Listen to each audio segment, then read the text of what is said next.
Bienvenue sur Exploratrice de rêves lucides. Alors dans cette vidéo, je vais te parler de paralysie du sommeil. Je vais faire assez court parce que le premier lien que je te mets en description, c'est la playlist que j'ai fait par rapport à toutes les vidéos sur la paralysie que j'ai faites sur la chaîne. Il y en a peut-être une dizaine, une douzaine. Et je t'assure que dans cette playlist, tu vas trouver toutes les réponses à tes questions. Parce que je reçois beaucoup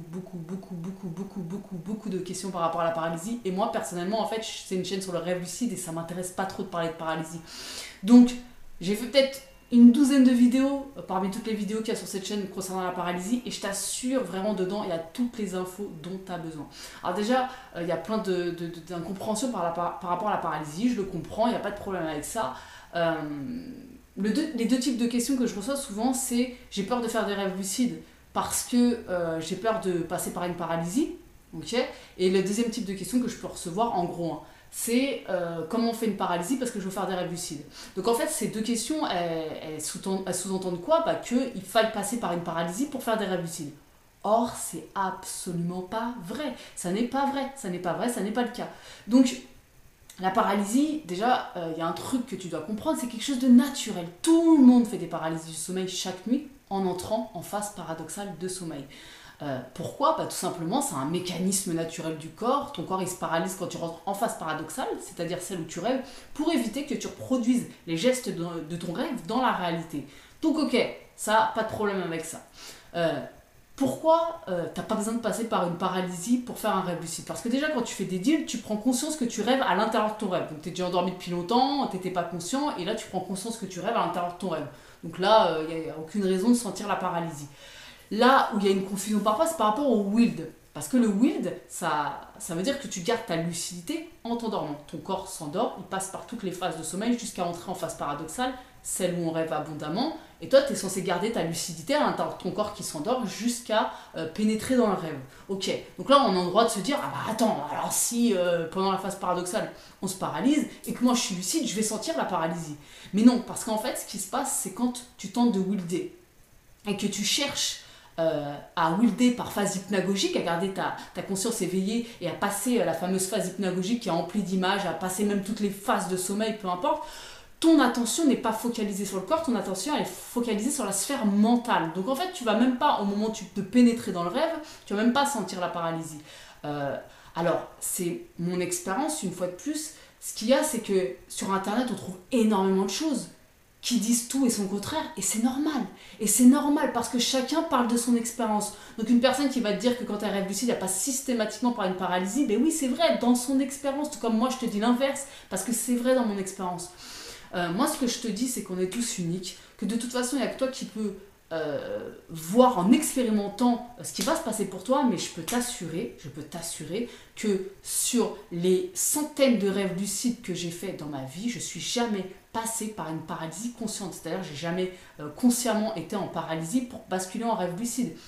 J'ai fait énormément de paralysie du sommeil, mais sans le vouloir. Et là, en fait, où j'ai un conseil à te donner, c'est si naturellement, spontanément, que tu fais des paralysies du sommeil. Ok, tu fais des paralysies du sommeil sans le vouloir. Que t'en aies peur ou que t'en aies pas peur, on s'en fout.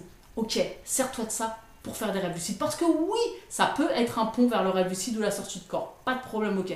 Mais si tu commences le rêve lucide, si là tu viens de te lancer dans le rêve lucide et que ton but c'est de passer par la paralysie pour faire un rêve lucide, mais je te le dis tout de suite, tu vas galérer, tu vas te décourager, tu vas jamais faire de rêve lucide. Pourquoi? Parce que faire une paralysie du sommeil, consciemment se dire ce soir je fais une paralysie du sommeil, c'est méga difficile. Et pour moi, personnellement, c'est une perte d'énergie. Ça sert à rien parce qu'il y a des techniques beaucoup plus faciles pour faire un rêve lucide. Beaucoup plus faciles.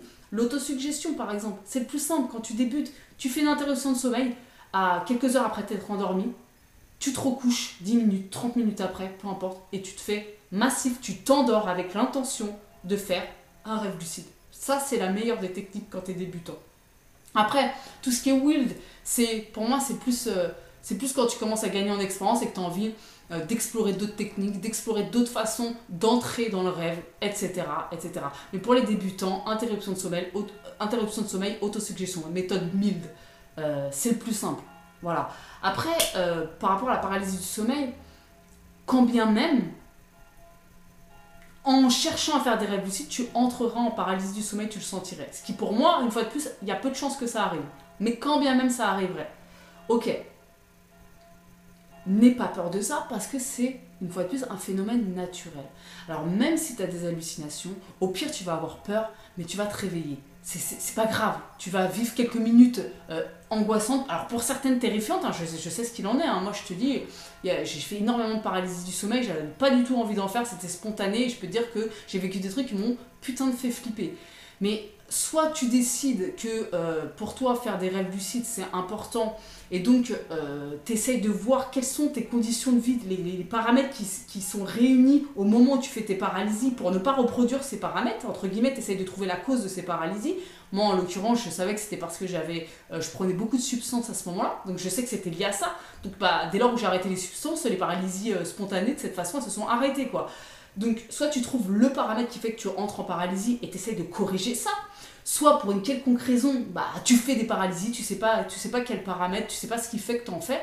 Et là, en fait, tu as vraiment envie de faire des rêves lucides, tu dis je vais exploiter ça, et donc là, tu prends, tout simplement, hein, tu tentes de dépasser cette peur, tu tentes plusieurs techniques, d'essayer de penser automatiquement à des belles choses, peut-être te mettre des bouchons d'oreille aussi, ça peut être intéressant. Pourquoi ? Parce que souvent, on entend beaucoup de bruit. Si tu as des bouchons d'oreille, tu vas pas déjà entendre les bruits environnants. Déjà, ça peut rassurer, tu vois. Donc, il y a plein de petits tips comme ça que tu peux utiliser. Si, toutefois, tu fais des paralysies, tu n'arrives pas à trouver le paramètre qu'il faut changer pour ne plus en faire, et que tu as envie de faire des rêves lucides, ou alors troisième option, tout simplement, peut-être que voilà, le rêve lucide, c'est pas grave de pas faire des rêves lucides, c'est peut-être pas fait pour toi, on s'en fout, tu vois, peut-être que tu vas trouver une autre passion demain, quoi, je veux dire. Donc voilà, quoi qu'il en soit, le rêve lucide, pour faire un rêve lucide, non, t'as pas besoin de passer par la paralysie. Non, t'as pas besoin de passer par la paralysie, pas du tout. Il y a peu de chances même que si tu vises pas la paralysie, si tu cherches pas consciemment à en faire une, t'en fasses une. Même en cherchant consciemment à en faire une, il y a peu de chances que t'en fasses, parce que c'est pas facile d'en faire. Quand bien même tu voudrais vraiment tenter, je sais qu'il y a des personnes en commentaire qui veulent juste tenter l'expérience de la paralysie, ça c'est autre chose. T'as envie de tenter l'expérience, pourquoi pas? Si ton but c'est pas spécialement à ce moment de faire des rêves lucides et tu veux simplement tenter l'expérience paralysie pour voir ce qui se passe, pourquoi pas, dans un but un peu expérimental, ça je trouve ça génial, pas de problème avec ça, mais ça pourquoi pas, mais ça c'est encore autre chose. Si ton but c'est de faire des rêves lucides, ne te concentre pas sur la paralysie. Ne te concentre pas sur la paralysie. Et n'aie pas peur de ça, t'en feras pas, il y a peu de chance en fait. Si t'en as jamais fait, il y a peu de chances que t'en fasses, surtout avec une méthode comme l'autosuggestion. Et même avec une méthode comme Wild, et une fois de plus je te la conseille pas si t'es débutant, même avec une méthode comme Wild, moi je sais qu'à un moment donné je bascule dans le rêve, il y a un point de bascule où je me sens et dans mon corps et dans mon corps subtil, c'est un peu comme si j'avais deux corps, et je bascule, c'est comme si ma conscience intégrait totalement mon corps subtil. Mais en aucun cas, je sens mon corps se paralyser. Se paralyser, c'est vraiment, il y a une espèce de fluidité, c'est presque mental ce qui se passe. Le rêve, il se déploie autour de moi, je ne suis pas du tout focalisée sur mon corps, je ne sens absolument pas ce qui se passe dans mon corps à ce moment-là. On est déjà on est dans une autre sphère, quoi, tout simplement. Ok, donc j'espère avoir répondu à peu près à toutes les questions, en gros. Je crois que j'ai tout dit. Si je récap, si tu fais des paralysies spontanées, et que tu en as peur, trouve le paramètre qui fait que tu en fais pour justement changer ce paramètre et ne plus faire de paralysie. Si tu trouves vraiment pas le paramètre, alors essaie de dépasser ta peur en utilisant des petits tips, par exemple mettre des bouchons d'oreille, essayer de méditer peut-être avant de te coucher, dès que tu es en paralysie, de penser à des belles choses, essayer de créer un rêve positif. Ou alors peut-être que le rêve lucide c'est pas non plus si important que ça de faire des rêves lucides dans sa vie, après tout pour tout le monde, en tout cas pour moi ça l'est, peut-être pas pour tout le monde, peu importe. Ok, si tu veux faire des rêves lucides et que tu es débutant, ne pense même pas à la paralysie, ne t'intéresse même pas à la paralysie, ça ne sert à rien honnêtement.